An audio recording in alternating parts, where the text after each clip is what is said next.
Although, I'll be honest, something about this... Well, I have a feeling that I can't trust Morty. I'm gone. I don't know. I'm getting a very Memento feel gone. to this. I don't know. Can I trust him? Maybe. I'm gone. I guess I'll find out before too long. Is there anything else worth looking at over here? Unless I want to talk to some more of the zombies. This huge corpse is standing silently in the corner of the room, facing the wall. He looks to have been a heavy-set man in his early years, and judging by the condition of his body, he died only recently. The freshly stitched number on his forehead reads 1664. His corpse like it is serving as a librarian, for it is carrying a huge stack of books in his arms. The book appears to be old mortuary ledgers, none of them of any particular interest. As you search through the text, however, you notice a loose page folded between two of the books. You are suddenly struck with the feeling that someone tucked it there to hide it. Wait a minute, is it the missing page? The page doesn't look like it belongs with the ledgers. It looks like it belongs in a logbook. The tear is clean, as if with a knife, so you suspect the page was removed on purpose. You take a moment to read through the page. It's a list of dead bodies brought to the mortuary, and logs in the receiving room. All the entries appear to be recent arrivals. Let's see if I can get him... Okay. Is there anything of interest?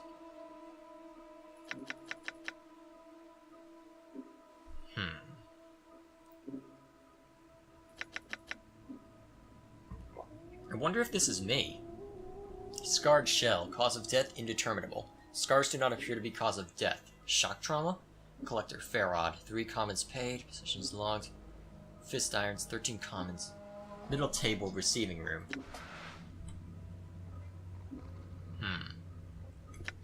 Yeah, that probably would be me over there. Interesting. Okay, it won't let me go back to the inventory when I'm in here. That's odd. That's a bit of a UI oversight. Is there anyone else interesting? Let's see.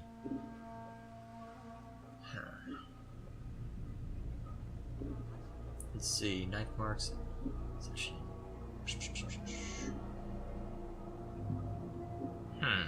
Wait a minute.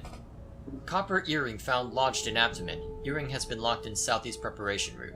Have an initiate from the third circle examine it. It has strange markings, like those on contracted worker 79. Might be something to that. I'm pretty sure there is something that I found out while looking online. So, I'm pretty sure there's something related to that. I'll have to do some hunting.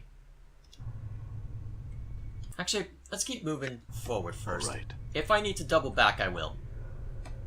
So, let's see what we find. Done. All right. Well, that won't get annoying fast. I thought I could be dismissive. Or have a dismissive tone. All right. Alright. All right. Hi. Blah blah blah. Yeah, well, it's the slow part of a CRPG. I should expect this by now. Can I go through this way? It would appear so. Yes. Alright, let's take a look around. Done. Anything interesting? Worth a note? I'm gone. What's up with you? 985. Looks as if some sort of rotted corpse mold is eaten through its knee. It's wobbling unsteadily back and forth, trying to keep its balance. Chief, you might not want... There is a crack from the corpse's left leg, and the body falls like a dead tree. Its torso strikes the stone flagstones and shatters like a rotten melon, filth and ichor gurgling from the cavity. To your surprise, no one seems to have noticed the corpse's collapse, and even stranger, the left leg remains standing where the body was, as if at attention. At a moment, the leg falls over with a wet thump. As you gaze upon the putrefied remains of the corpse, you notice that its left arm seems intact. It is snapped from the torso during the fall, and it doesn't appear to have been touched by the tomb rot that has spread through the rest of the body. I wonder if I could make use of that arm.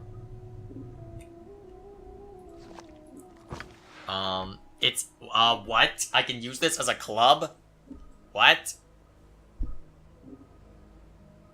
when it was accidentally toppled. As much as the corpse's knee was rotten clean through, it looks like the combination of thick applications of embalming fluid and rigor mortis has made this arm almost as hard as wood. If you needed to, you could either use it to shake someone's hand from a distance, or use it to bash their skull in. Well, considering this is 1 to 3... Okay! I have a very spiky-looking arm for a club. So be it, I guess. Set close together, slightly askew. Several blows to the head.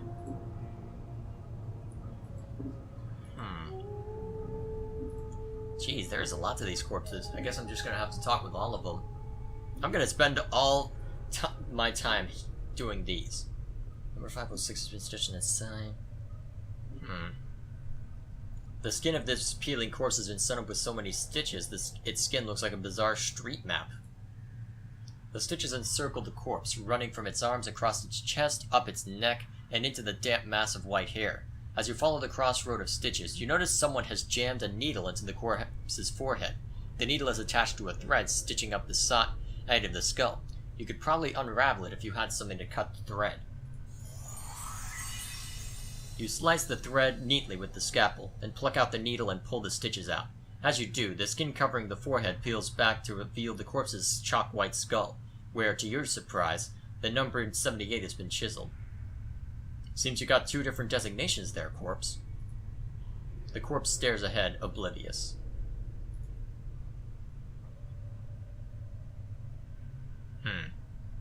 Looks like I'm not going to get to see the other one.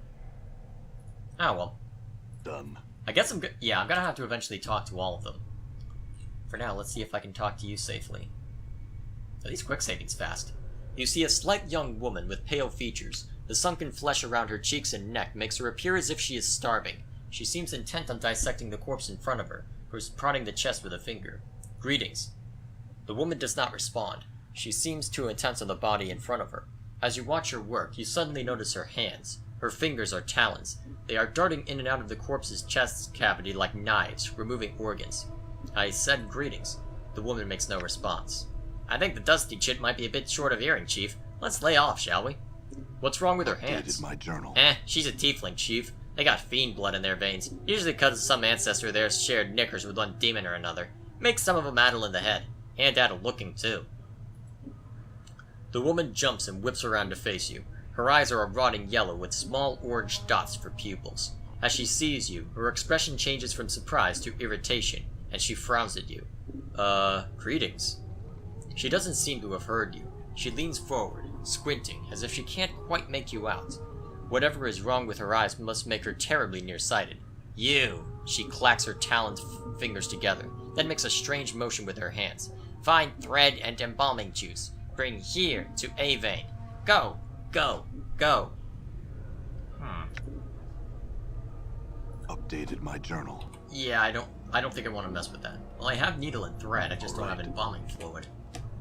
Well, might as well oblige her and see what happens. Actually, now that I think of this, is this recording properly? I better check. Hang on a moment. Alright. Thank goodness it is, because... Well, the problem is that usually I have the frame rate counter to designate when I am and am not recording, but the problem is that I can't have that visible without it showing up in the recording as well, so that puts a damper on my ability to actually see if things are going properly. The shambling corpse gazes at you with vacant eyes. Looks like they're...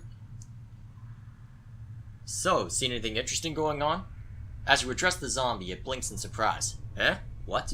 You're not a zombie? Who are you? Updated my The zombie is trying to respond behind stitched lips. He has a peculiar, half-frightened, half-angry expression. Who you? What you want?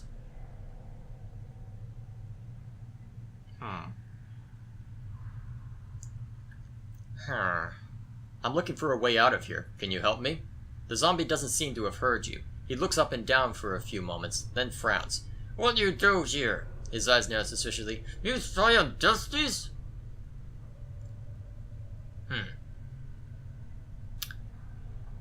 No, I'm trying to escape. The zombie seems interested. You in trouble? What'd you do? I got trapped in here somehow. Can you help me out? He is silent for a moment, then nods slightly, as if in understanding. Why should I help you? You look like someone who'd much rather disguise themselves as a corpse than be one. That reason enough? He looks at you up and down as if wondering if he can take you, stares at your scars, then decides against it. You could escape through portals. Portals? Portals! The zombie waves around the air. Portals everywhere! Can you show me one of these portals? The zombie nods. You want out? Go to arch on first floor, northwest room. You need finger bones, shape of crook. He holds up his index finger and bends it into a crook. When you have key, go to arch, jump to secret crypt, and can escape from here. Secret escape route. He nods eagerly. You can rest there. Crooked finger bone. Where am I going to find one of those? Updated my Crooked. journal. He shrugs. Most of them wander around somewhere. Look in storage rooms on upper floor. Maybe there. Alright. I had some other questions. What you want to know? I'm missing a journal. Have you seen it? Don't know. Somebody feel you? What? He wants to know if somebody robbed you. Probably what happened. I see. There was something else I wanted to know. What you want to know? Okay. Do you know someone named Ferrerod? The zombie frowns briefly in thought. Me, here he lives in Hive somewhere. He shakes his head. Not nowhere. He frowns again. Dusty's very bad. They not like Ferrod. Ferrod. Why don't the Dustmen like Ferrod? Updated my journal. Is it Ferrod? Ferrod? I don't know. He's a collector. Brings debtors to Mortuary. Sells them to Dustmen. Brings lots of debtors. Dusty's might not know where he gets debtors. Thinks he's pulling Burks in Dead Book. Oh, there was something else I wanted to know. Let's see. Hive? Slums outside this place. Alright, fair enough. Can you tell me anything about Doll? Scribe? Shrugs. Old? Yellow? There's nothing more to be said, I suppose. How did you get to look like that? Me good at disguise.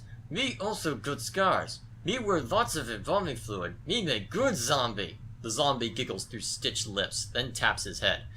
Dusty's stupid. Yeah, they're the stupid ones, alright. The sarcasm is evidently lost on the zombie, who nods eagerly. Still put Dusty's. Me make good zombie. Doesn't that hurt? He looks at your scars. I ask you some question. Me, it not hurt much. Claps his chest. Me tough. That disguise is pretty good. Can you disguise me as a zombie? He looks you up and down for a few moments, mumbling to himself, then nods. Me need dry with embalming fluid. Points at the scars on your chest. Need some needle and thread. I'll think about it. Let's see. That should be all I need to know. Done. See what I've collected so far. That is an ugly mug. Let's see.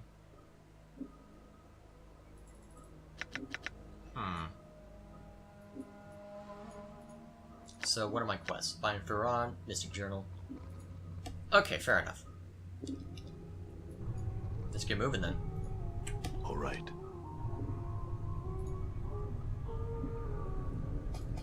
Alright. Okay, the music is creeping me out a little bit. Hey, jar of embalming fluid. Cool. Let's go invest. Actually, should I start heading back there now then? Probably. Well, let's look around. Yeah, let's just head back now. Give me a moment. Might take a bit. Done. You see You see a vein. She is still dissecting the corpse's chest with her talons. The rhythm of the talons reminds you of something, but you can't recall what. Updated As my you study journal. the motion of Avine's hands, you feel a prickling along your scalp, and then suddenly you find your vision swimming, blurring, until you are standing in front of a freshly slain corpse, rigor mortis making a mockery of its smile. The number 42 has been stitched onto its scalp. The zombie is lying on a slab, and you have just finished stitching up his chest. You have placed something inside, something that may prove useful if you come this way again. echo. Keep things safe and wait for my return. The memory of your voice is an echo, strange and hollow to your ears. You cross your arms in front of your chest, and to your surprise, the corpse does too. After a moment, its hands fall back to its sides, and as it does, the vision fades, until you are watching Avane's hands make their stitching motion once more. Tap her to get her attention. She turns, sees you, then frowns. Done, zombies! She clacks her talon fingers together impatiently. Alright, this nonsense again. Updated my journal. Without her missing a beat, Avane snaps the thread from your hands and hooks it around one of her talons, then begins sewing up the corpse's chest. She then takes embalming fluid and begins to apply a layer to the corpse. Within minutes, she is finished. She clicks her talons and then turns to face you. To your surprise, she extends her hand and drags her talons along your arms and chest. Looks like you have a new friend, Chief. You two need some time together, or stow it, Morty. As she traces your arms and chest, you suddenly notice she seems to be examining your scars. She withdraws her talons, clicks them twice, then bends forward and examines some of the tattoos on your chest. Pfft! Who wrote on you? Hivers do that? No respect for zombies. Zombies, not paintings. She sniffs, then pokes one of your scars. This one, bad shape. Many scars. No preserves.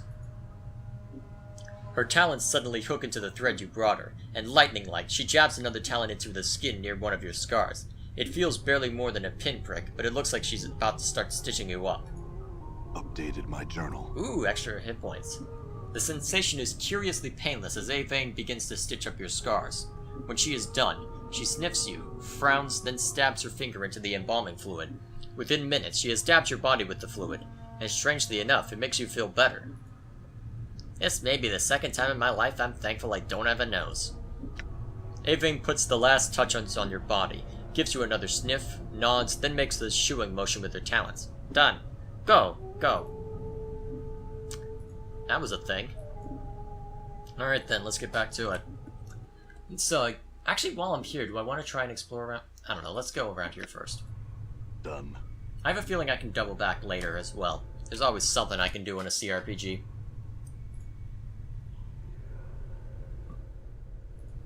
Done. I wonder how we attack. Is there more?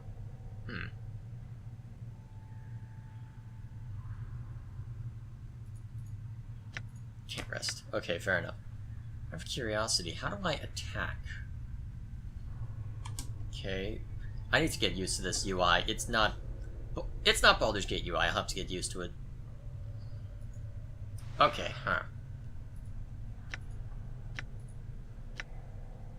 Okay. Forced it. Nice. What's this do? Ancient copper earring. This copper earring looks ancient. Oddly enough, there doesn't seem to be a hook or any means of actually attaching it to your ears. A series of strange grooves have been carved on the inside of the earring, however, which might merit a closer examination. This copper earring looks extremely old. It looks like it was meant to be... okay. The grooves are evenly spaced along the inside of the earring. Upon closer examination, they remind you of small fangs. They are definitely man-made, but you can't figure out what they were intended for. Stairs. Let's... I think I know what's up there, but yeah, let's head up. We've got the autosave just in case. That's always the good news. Done. Alright. Actually, I need to remember that I can run. That'll be definitely helpful if I want to move. Alright. Alright. Done. Yes, that's definitely helpful. Junk. Done. I'm gone. Done.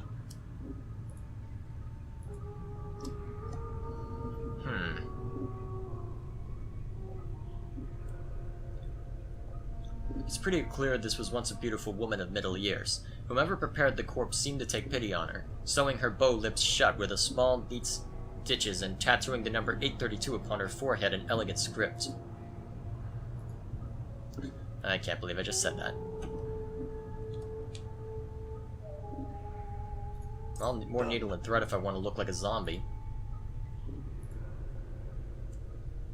Actually, running around probably looks even more suspicious. Number of narrow metal bands bolted directly onto the skull. Rusting iron plate over its left eye is the number 475 etched into it. His mouth is bolted shut. Reeks of embalming fluid.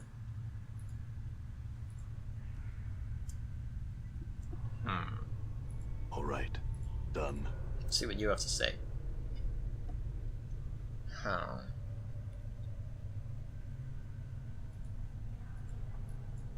I doubt I'll find anyone else. Oh dear, I don't think I want to talk to you. I'm gone. At least from what I remember, I don't want to talk to dustmen. Let's just go investigating and hopefully he'll forget about us, right? Actually, he probably won't, but... All right. That looks interesting. What is it? Clot Charm.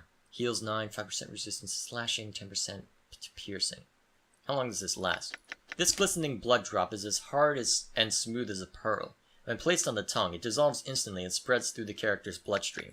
The charm stimulates the user's blood into clotting and scabbing over existing wounds, healing any minor damage that the user may have suffered before consuming the charm. Furthermore, as long as the charm is in effect, the player's blood becomes more aware of new wounds that occur, especially any attack that draws blood. The charmed individual becomes more resilient to slashing and piercing attacks, as their blood clots and scabs over the wound as soon as the flesh is torn. Alright then, let's quick item it. Although I don't see an easy way to access the quick item. All right.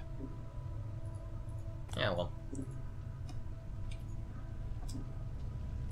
Ugh, that looks angry. Done. Oh dear, all the dustmen want to talk now.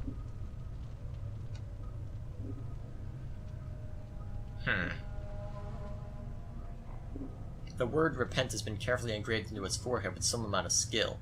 A rougher hand later chiseled 996 onto both temples. Wonder if this Greybeard would mind if I borrowed his body. Greybeard? Greybeard, you know, geezer, old fella, yellow dog. Old? Well, I don't think he's in any position to object. Why not take his body? Morty studies the skeleton for a moment, then shakes his head. Nah, I'd need a fresher one than this. And something with a little more dignity. This one's all creaky and fractured. And you're not? Oh, you're a sack full of laughs. Besides, you're one to talk, Burke. Mirrors beg for mercy when you're around. Oh yeah? At least I have all my parts. Morty snorts. You're not quite sure how he manages it without lungs. You know what? I'm gonna go with it. Let me tell you, Morty, there's nothing more satisfying than walking around, swinging your arms, breathing the crisp air through the lungs. It's great to have a body. I'll have you know that helping you escape the preparation room has now been added to my growing list of regrets. I should have let you rot. Some more should, that is. Glad you feel that way. Let's go. The dustman regards you with a stoning gaze. Are you lost? If you are not lost, then what is your business here?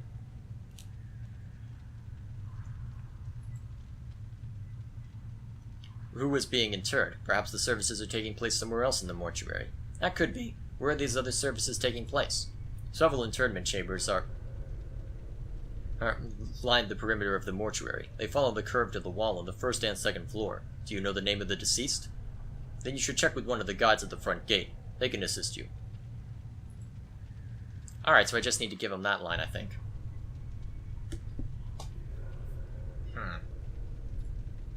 Someone has taken care to bind the bones of this skeleton with leather straps, woven about the body in such a pattern that they resemble muscles and tendons. The straps are secured to metal bolts punched into the skeleton's joints. The skeleton looks like it has seen a great deal of service. Many of its bones are chipped, and its numerous fractures are bound with sealant and foul-smelling glues. Whoa, Chief, that's vandalism. Those bolts are probably the only thing holding that bag of bones together. Necromancy only goes so far with these old fellas, you know? So? Oh, it's not a problem. Morty does a strange bobbing motion that you think might be a shrug. Just wasn't sure if you knew that or not. By all means, go ahead. You pull at the iron bolt, but you're not strong enough to pull them out. They've been hammered in pretty tight. Maybe if I had the right tool, I could get them out. I may be backbones. Okay, so it looks like having a lower strength does actually make somewhat of a difference. Okay. Well played, game. Well freaking played.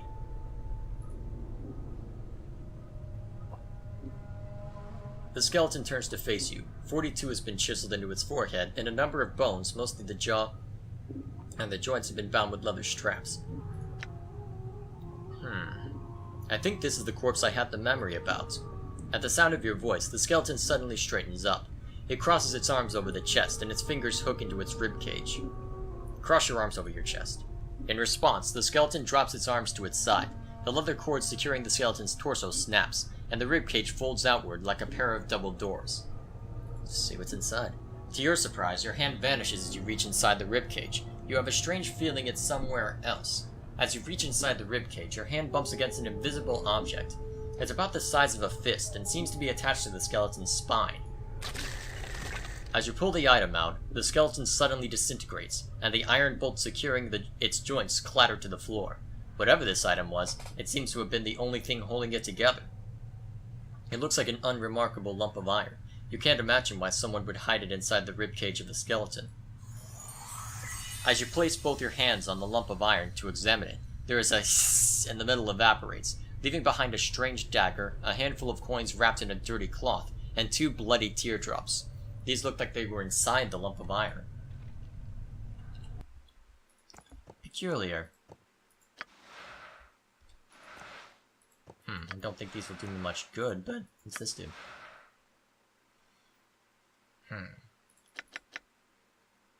Creature.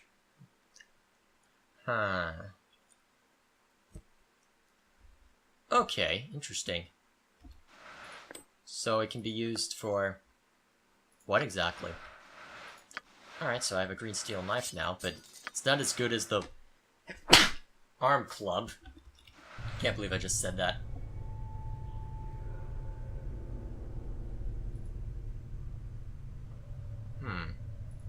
Yeah, let's just go with this so that I don't get into any trouble.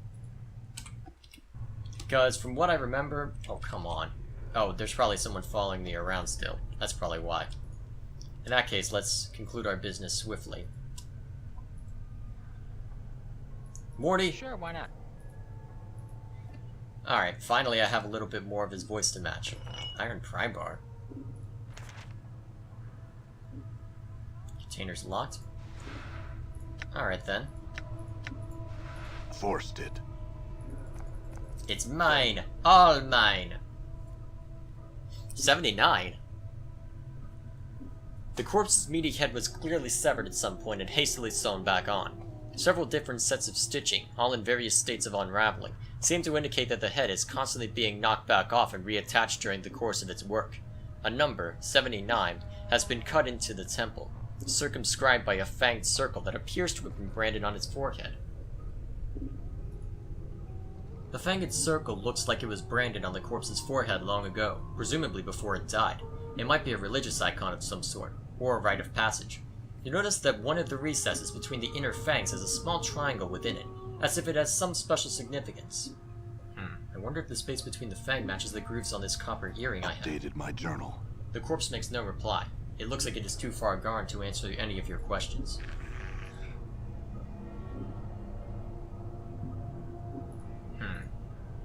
So what would I do with this? Is there anything I can do with this? Hard to say.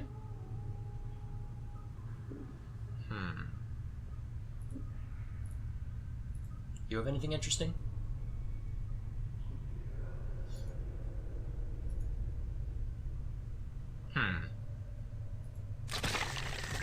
Gained item. What did I gain? Ah, shoot. Leather straps. Oh, okay. Still looks pretty strong. So I can use the pry bar for that if I so desire. Now, how would I... what could I use... How would I... I'm not sure how I'm supposed to go about this. Insert your fingernail into the notch that matches where the triangle was pointing in the fanged circle. Okay, that's... You hook your fingernail into the third groove from the top and press it inwards. As you do, there is a click and the top of the earring snaps open. Not only can you wear the earring now, it also looks like there is a secret compartment inside the earring. You shake the earring, but nothing comes out. Whatever was hidden in it is gone now. Well, does it gain me any benefit? Hard to say.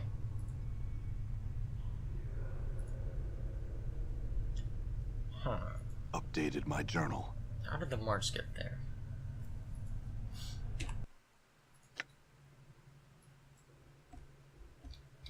Okay, so now that I've solved the quest, I guess it doesn't matter as much. So if I really want an earring, I guess I have it now. Yeah.